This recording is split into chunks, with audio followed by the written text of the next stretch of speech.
Hey folks, Triple Crown here, coming to you from Vancouver, British Columbia. This is a round 5 summary at the point of the game where things are looking good for either side and also looking bad for either side. Japan is under control in the Asian theater. They have now secured Burma, and they are about to take Szechuan next turn. Thanks to the Japanese transports, they were able to reinforce Siam and ward off the KMT who would have been heading south. So they've got a stack here that sort of pushed west from Shanghai, and also the stack of forces that landed in Siam. So they've got a two-pronged invasion that's sort of headed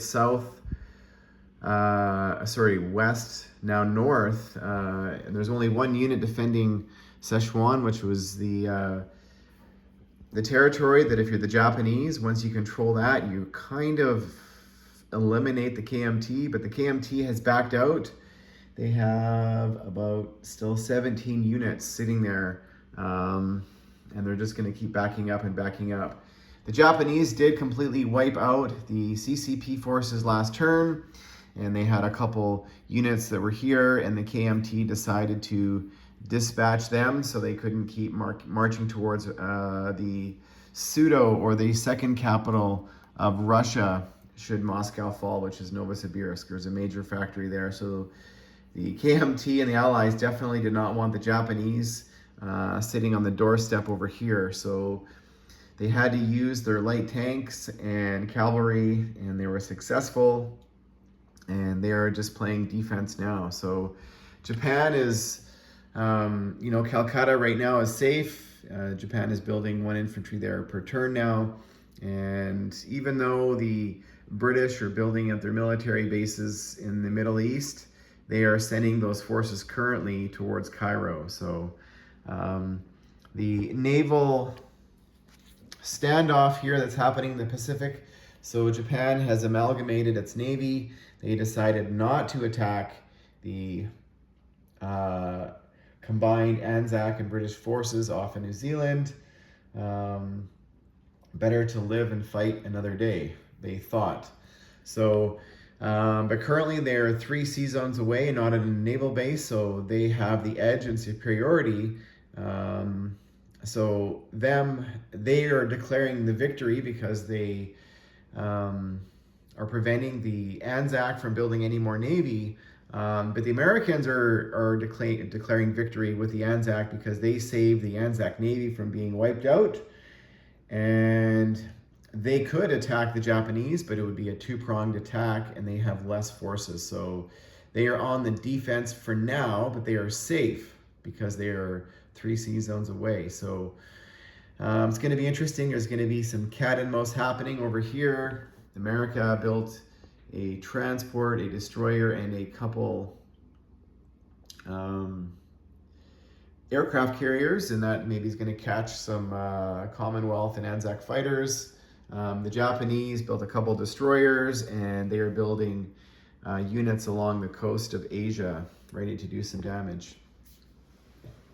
Over here on the Russian front, things in terms of edge of superiority in numbers currently belongs to the Russians, even though their capital is now sort of being engulfed by the Germans. So do the Russians lash out and wipe out the Germans, who might be able to rebound and take them a turn later? We will see what happens there. But the Germans have other problems, which we'll get into.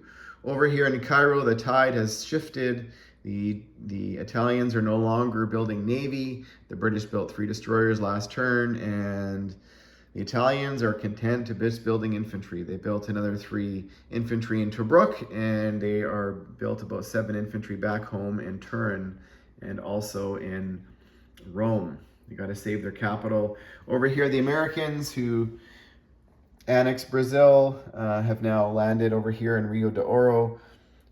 They could attack or reinforce Gibraltar. They might do that, or they might start heading east in Northern Africa.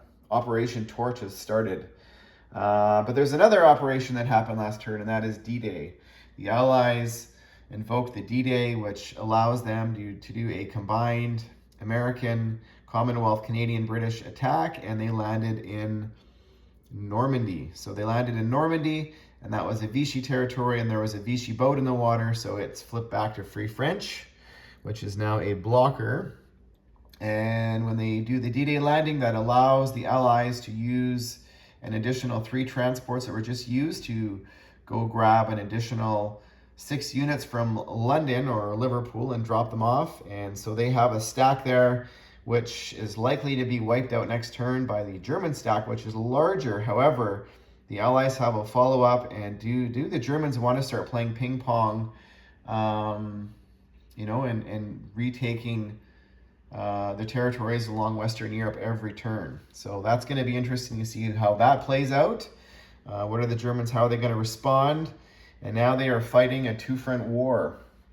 So currently the Germans are in a little bit of trouble. They're going to have to keep spending at their factories here along the east, and they're also going to have to start spending a lot more defending Western Europe, because once the Allies get in and they liberate Paris, what's going to happen?